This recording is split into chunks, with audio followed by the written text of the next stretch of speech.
The Round Table is next, here on Channel 13, WNET.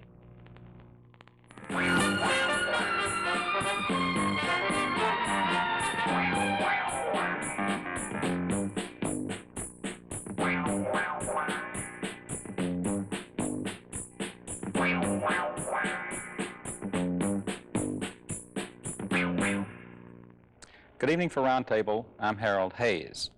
The most mind-boggling idea to the solution to the current problems that we face in the world today, fuel shortages, population explosion, pollution, famine, comes from the mind of a professor of physics named Gerard Kitchen O'Neill.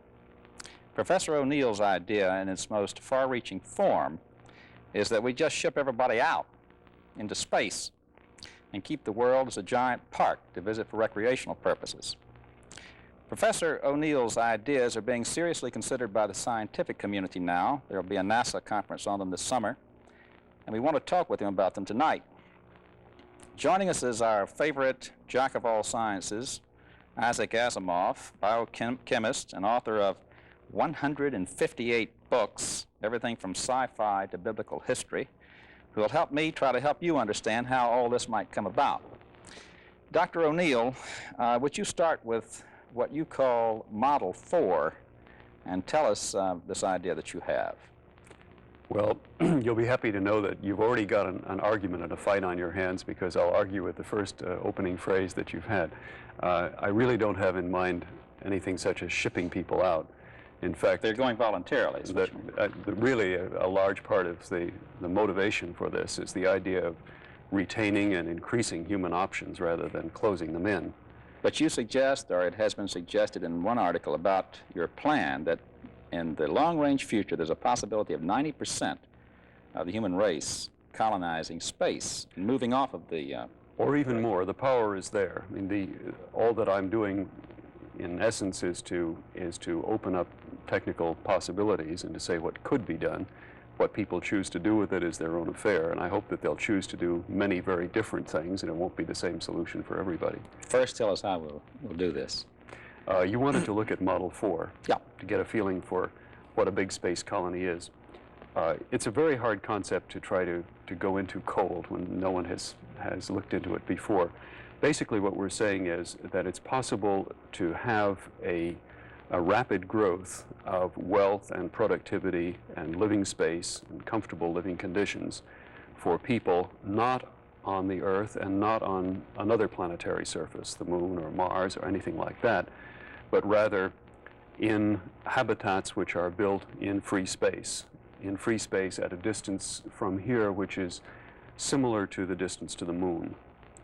The reason for that is that it's possible to make habitats which are relatively big enough to be very Earth-like, out of ordinary materials like steel and aluminum and glass.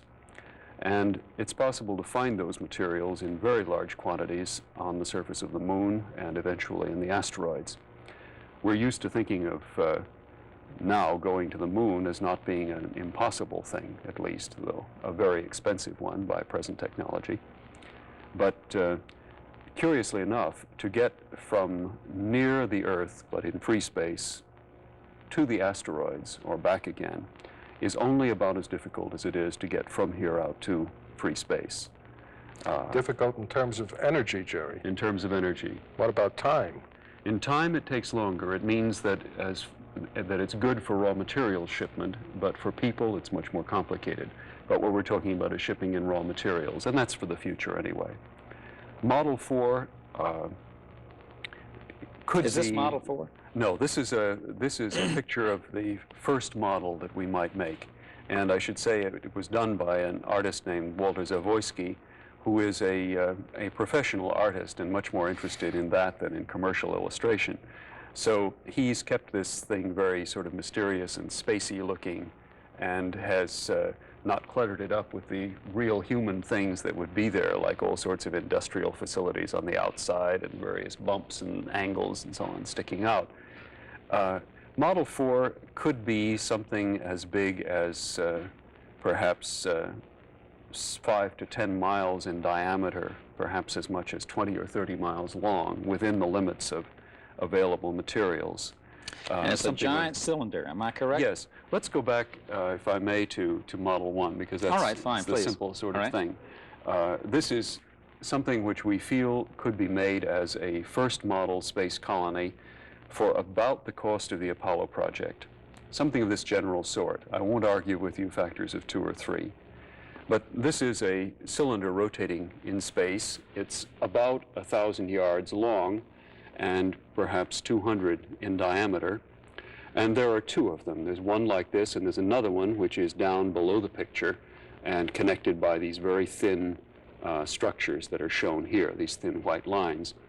This is a cylinder which has its axis pointing toward the sun always. And as you look at it, you see that it's divided into about 6 segments. There are window areas, there are 3 of them here, and there are land areas. And inside, in a mysterious fashion, Walter has shown us some land areas with I think a sunset line just passing. This is a cylinder which is rotating. It contains an atmosphere, a breathable atmosphere, mainly of oxygen. And as it rotates at the right speed so that it makes 1 Earth normal gravity on the inside. In the land area, you would have the same weight that we have now. How fast does it have to rotate to do that, Jerry? About 3 times a minute, Isaac. It's a 20-second rotation period. People inside, will they feel it turning around? Well, the physiologists tell us that 20 seconds is just okay. If you try to make it much less than that, then people would start to notice it. 20 seconds is okay. So people would be in an atmosphere. They would have Earth normal gravity. They'd have a heck of a lot better weather than we have in New York in wintertime. And the next question is, how about ordinary sunshine for the crops that they'd be growing and the other activities? Well, now you're going so fast in this vision, and Dr. Asimov, you helped me out on this. It's only a half-hour show. Now, how on earth do you get the Earth up there and the air within it? And I believe you're also suggesting there'll be a sense of a blue sky within this construction. I think we'd have to cheat on that. Well, cheat, but I think at that's least such a on- leap that. Yeah. Go ahead. Well, the materials come from the moon, you see. Are you The bringing moon is- Earth up to plant the? Not from here. From the moon. The whole key to making the thing go for a reasonable cost is to get about 98% of the material from the surface of the moon.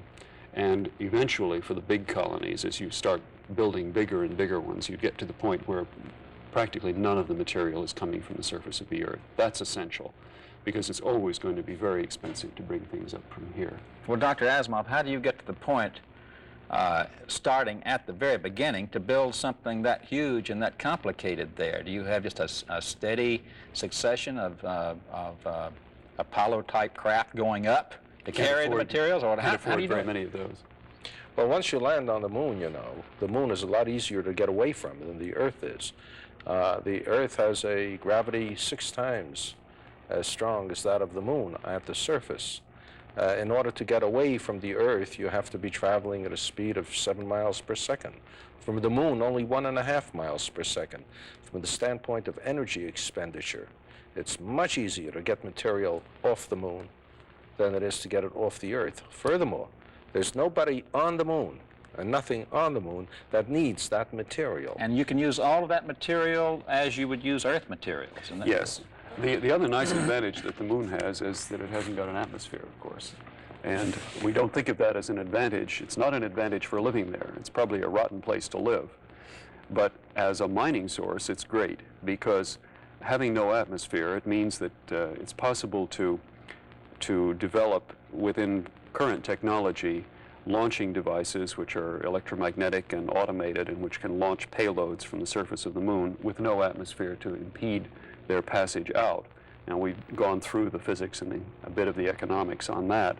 It looks as if we can get material out from the surface of the moon at a few dollars a pound. These would be the materials within the cylinder.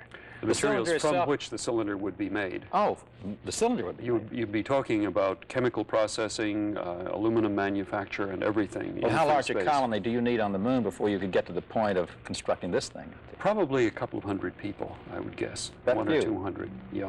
Because most of the chemical processing and all of the more complicated things would all be going on in free space. at what we call a Lagrange point. Did you anticipate anything like this in any of your science fiction? 158 various works, you must have somewhere along the line. Nobody did really, because we've all been planet chauvinists. We've all believed people should live on the surface of a planet, of a world. I've had colonies on the moon, so have 100 other science fiction writers. The closest I came to a manufactured world in free space was to suggest that we go out to the asteroid belt and hollow out the asteroids and make ships out of them. It never occurred to me to bring the material from the asteroids in towards the Earth, where conditions are pleasanter, and build the worlds there. How did you get this idea? It's hard to say. I was teaching a course, a big freshman physics course back in 1969. If you can remember that era, it was a time when technologists were even more hated than they are at the present time. And I was teaching 320 freshman engineers, and I had this awful feeling, here are these kids, they have a love for science, a love for engineering, they have a feeling for what they're good at. When they were young kids, they probably had been told that they were going to be able to do things that were useful for humanity. Now suddenly they're told that their profession is useless and that it's even counterproductive in modern phrase. So I said, let's perhaps at least have a little seminar for a few people who are maybe the top 1% of the class, you know, that are going too fast for the rest of the class. Let's try to see if we can think of any large-scale projects which could be a benefit to humanity and are within the technology that is imaginable now. So almost by chance, and I really can't tell you where it came, I picked the notion, is it possible to build a habitat in space which would have some advantages going with it? And we started working on that notion, and we never got to any other. The seminar went on for a few weeks, and then it quit, and I sort of worked on it in my spare time for another 5 years. Then in May of this last year, we had a little conference at Princeton. It was a very small-scale thing, and the support for it, just a few $100s, came from a little outfit in San Francisco called the Point Foundation, which is a very strongly ecology-minded group, and which has supported such things as projects to save the whales and things like that. I think it's very fitting that they're the people who chose to support it before anybody else. Well, I want to ask you something about that support, but first I want to say something. I gathered, Harold, that you thought that what we need the moon for was to get the soil from the moon, the dirt, Yes. and pile it up inside the cylinder, Yes. which the cylinder being manufactured on Earth somehow. But, you know, what makes up the moon are a mixture of compounds containing all the various elements, just as on Earth, so that we can get out of the material of the moon all the various elements, do with it what we want. The only element that we just desperately have to have that is missing on the moon is hydrogen. It's been baked out long ago.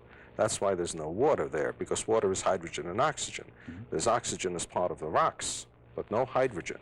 So that, to begin with, there would have to be an investment of hydrogen from the Earth to supply that much anyway. How seriously is the idea being taken, Dr. O'Neill?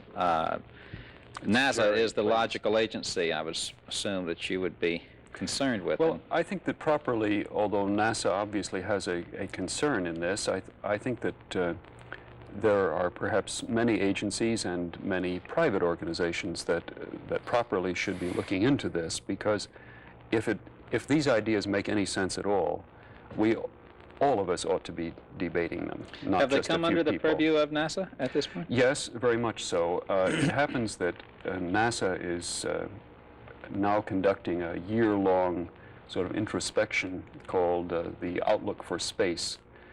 There's a panel of about 20 people drawn from various NASA laboratories, which is looking into the question of what NASA ought to be doing, particularly in the years from 1980 to 2000. And I've made several presentations. I've been invited to make several presentations before sub-panels and finally the full panel of that committee.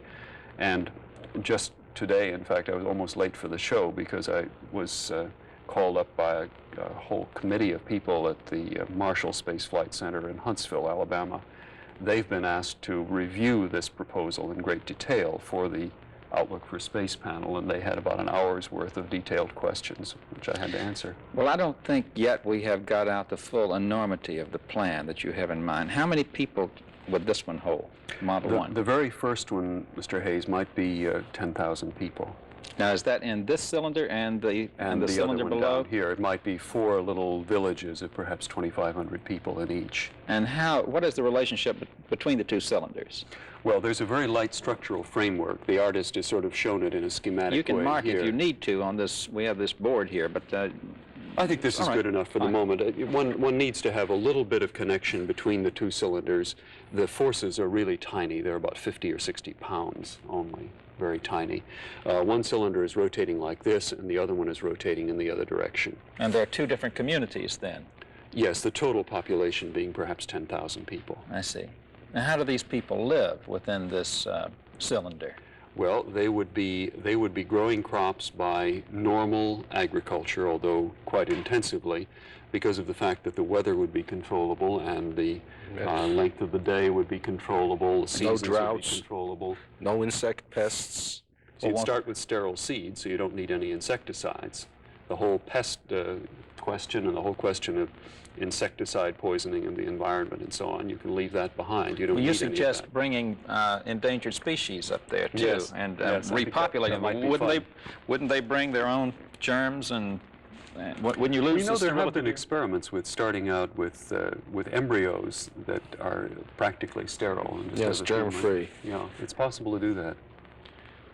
You have blue sky within this. This is the thing I'm sorry. I said we were can't follow cheating. this. I said we were cheating on the small ones. All right, let's because, go to the next one then. if you go up to the very big ones, by the time you get up to a diameter of several miles, that's enough atmosphere so that it can produce the scattering, which gives us the blue sky here on the surface of the Earth, And clouds, and clouds. and you would have mountains inside. Yes. See, the natural thing is to model mountains on the end cap like this. If I, perhaps I could take this Yeah, off sure. for a moment. Just Put it hold right it. over here. If this is the, say, the center line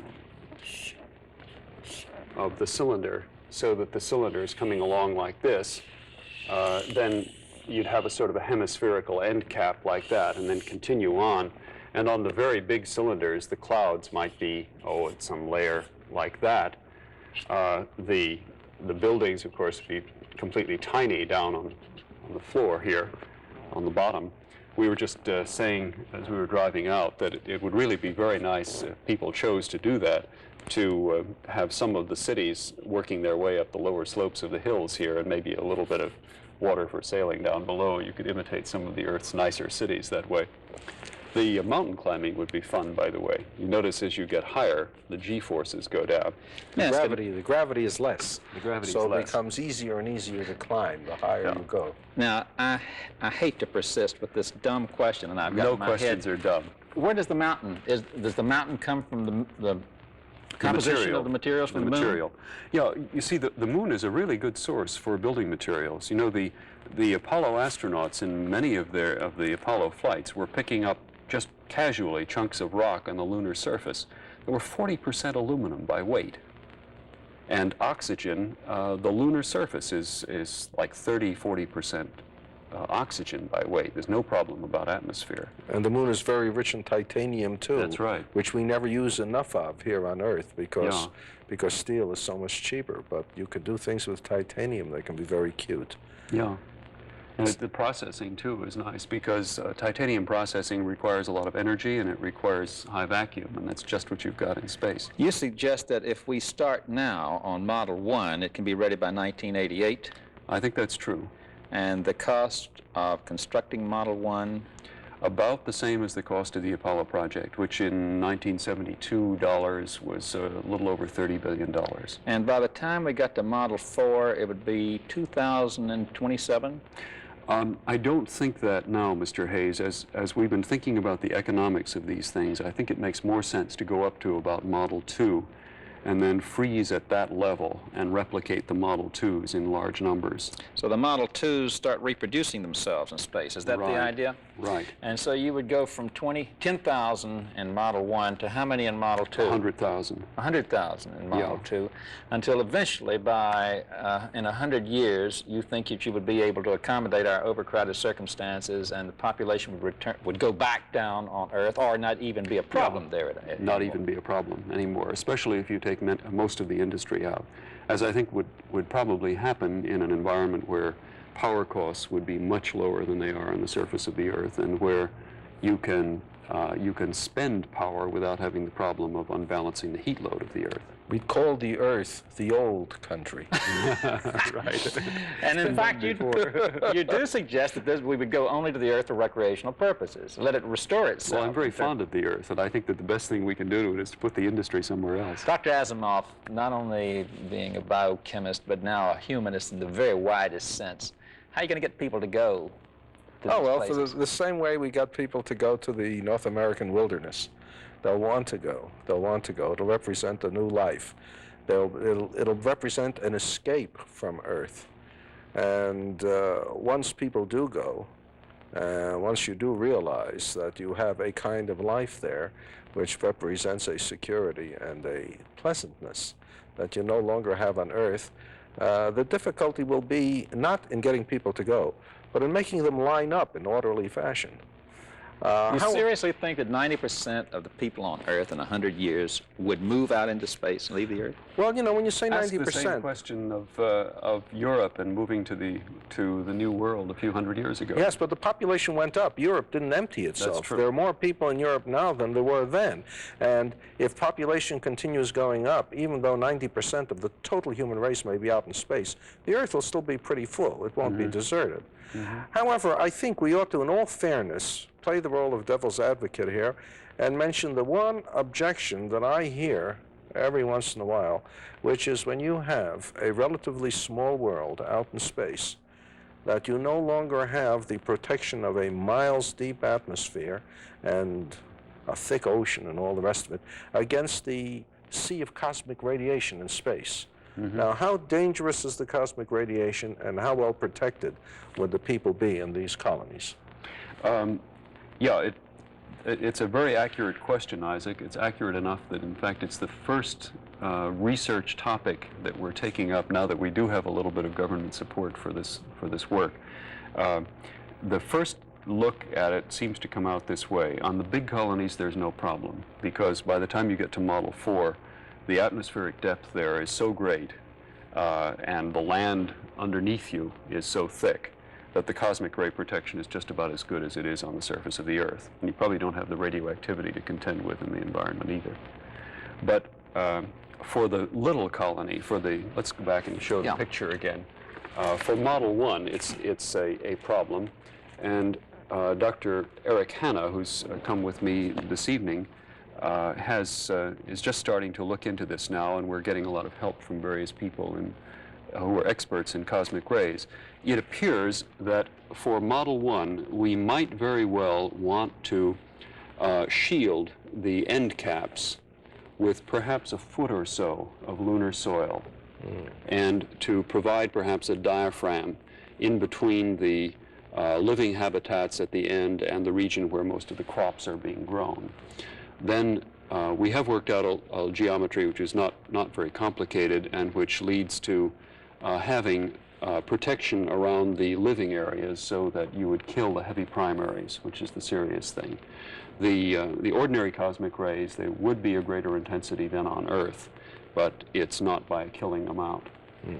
You suggested in your scenario that this also, not only will it preclude worry about pollution and other plagues that we have on this planet, but that war might cease to become a problem between men. I sure had a lot of qualifiers when I made that suggestion. Well, go ahead, even with your qualifiers. Well, I think that one really has to not be afraid to at least raise the question of whether this sort of a development can do some good. If you've read some of the prognoses about what's likely to happen on the surface of the Earth as energy, materials, and so on get more and more in short supply, and populations get higher, the pressures toward war are getting greater all the time here, and we're seeing that effect already. Now, suppose that you're in a situation where a relatively small number of people, like 10,000 or 100,000, who already share some common ground of interest in terms of maybe it's language or common interest in kinds of sport or something like that, want to go off and do their own thing. It's extremely difficult for them to do it here. But it would be possible for a little colony of as few as a few hundred or a few thousand people in space to go off and build a habitat like this, and they'd be completely self-contained. They wouldn't have to depend on somebody 10,000 miles away for their food or for their energy sources, because it's completely solar energy powered, and the sun is there free for everybody. Nobody owns the asteroids, and the materials that are out there are, at least at the moment, free for anybody who wants to take them. That's one of your qualifiers, isn't it? Yeah. Also, if you give mankind a huge project to interest themselves in, and once they get this vision of life in space, of a myriad worlds, of mankind expanding, the notion of fighting wars over real estate on Earth becomes a little too ridiculous to take seriously. Are we getting that now with the collaboration between Russians and Americans in space projects that they are moving closer towards? Well, certainly, you know, the more money we put into space, the less money we have for arms and munitions. When people talk about how much it costs us to go out in space, it seems to me that it's much better to spend the money on that than on weapons. And I would like to see the various nations of the world no longer able to afford war because they're putting too much money into space. I think that would be great. And I was impressed by what Jerry just said about people being able to go out into space if they want to do their own thing. How nice it would be if somehow we could build an Israel in space and a Palestine in space and a Northern Ireland in space. You even have different modes of recreation within your cylinders because of the gravity situation. Yes. There's the obvious thing that if you go up near the center of the cylinder, the gravity is just about zero, and you can do man-powered flight there, which is certainly an old dream of at least some crazy people, including Leonardo da Vinci. Including you. As a big glider pilot, I understand. Let me ask you this question, Dr. O'Neill. Given your choice right now, would you rather live there than here? Yes. Dr. Asimov? So would I. The only difficulty in my case would be to get there. I'm not much of a traveler. I don't even take airplanes, dear me. Perhaps the more serious question is, would your wife go too? And my wife has said she's happy to go. Thank you, Dr. In fact, she loves to cook, and she says she's going to run the restaurants. Thank you, Dr. O'Neill and Dr. Asimov. This is Roundtable. I'm Harold Hayes. Good night.